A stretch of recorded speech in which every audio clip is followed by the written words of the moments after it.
শুভেন্দু অধিকারীকে আমরা তাকে গুনি না। হ্যাঁ দর্শক, ঠিক এইভাবেই বিএসএফকে বলছিল, কারণ এই বিএসএফ রাতের আধারে বাংলাদেশ ভারতের সীমান্তে যে সকল লাইট আছে সেই লাইটগুলো বন্ধ করে গভীর রাতে, রাত 2টা কিংবা 3টা নাগাদ কিছু ভারতীয় নাগরিককে জিরো পয়েন্টে এনে তাদেরকে গোপনে বাংলাদেশে পুশ ইন করার চেষ্টা করছিল। হ্যাঁ, আপনি যা শুনছেন, তারা পুশ ইন করার চেষ্টা করছিল। তারা ভারতীয় নাগরিক, তাদের অপরাধ ছিল তারা বাংলা ভাষায় কথা বলতে পারে। এইটার ভিতর কিছু সংখ্যক বাংলাদেশিরাও ভারতে অবস্থান করছিল, কিন্তু অধিকাংশই দেখা যায় তারা ভারতীয় নাগরিক, তারা বাংলা ভাষায় কথা বলতে পারে। এই জন্য তাদেরকে জিরো পয়েন্টে এনে রেখেছে।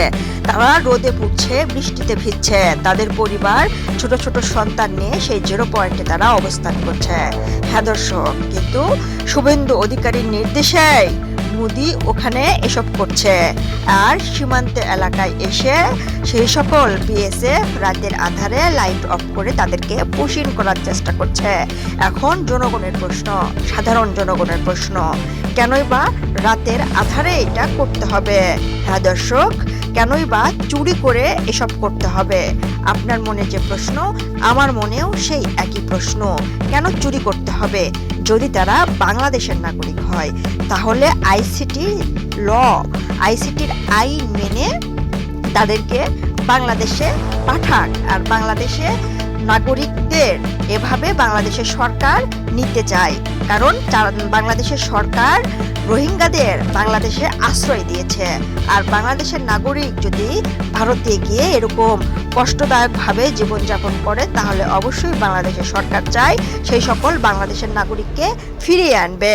কিন্তু আইসিটির ল মেনে এটা করতে হবে, মানে ইন্টারন্যাশনাল যে আইন রয়েছে এই আইনের মাধ্যমে সেই নাগরিকদের ফিরিয়ে আনবে। কিন্তু দর্শক, রাতের আধারে চুরি করে ভারতীয় নাগরিককে গোপনে বাংলাদেশে পুশ ইন করার চেষ্টা করছে।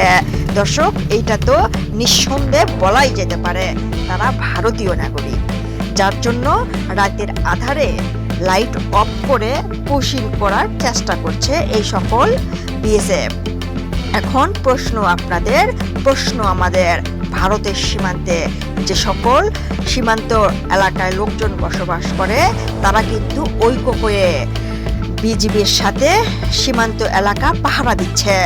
কখন সেই সকল লোকদের পুশ ইন করবে, আর তারা ঠিক কড়াভাবেই কিন্তু এইসব ভেবে বর্ডার পাহারা দিচ্ছে।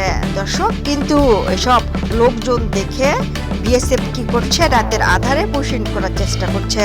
কিন্তু এটা তো নিয়ম নয়, কেনই বা গোপনে করতে হবে, আর কেনই বা চুরি করতে হবে?